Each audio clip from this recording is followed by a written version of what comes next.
Conscious of its spiritual and moral heritage, the Union is founded on the indivisible, universal values of human dignity, freedom, equality and solidarity. It is based on the principles of democracy and the rule of law. It places the individual at the heart of its activities by establishing the citizenship of the Union and by creating an area of freedom, security and justice.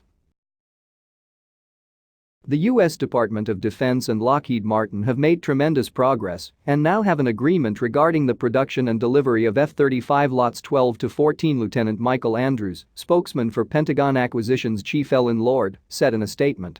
This agreement represents our continued commitment to reduce F-35 cost aggressively, incentivize industry to meet required performance, and deliver advanced capabilities to our warfighters at the best value to our taxpayers.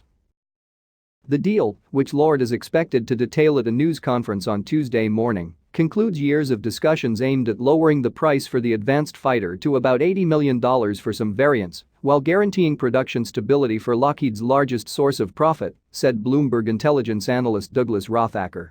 It's a big positive for the company, he said. It's a huge show of support from the government that they're going to extend a contract of this size for their most important weapons program. NATO deploys F-35 fighters jets for the first time to police Iceland's airspace, provided by NBC News.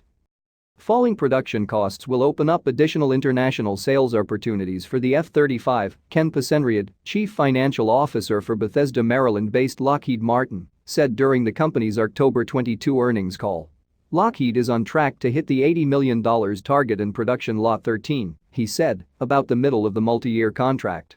Lockheed rose as much as 1.3% to $375.45 Monday after Bloomberg News reported that the so-called block buy talks were concluded. The stock had advanced 42% this year through Friday, double the gain of the S&P 500.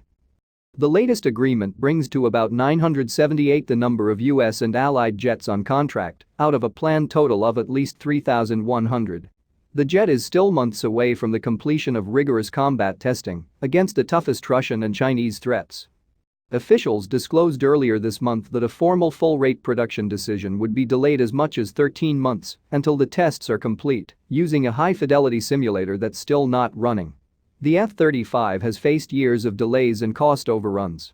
The long-term cost of operating and supporting the fleet of fighters over more than 6 decades has increased to $1.196 trillion, according to the Pentagon's latest cost assessment of major projects.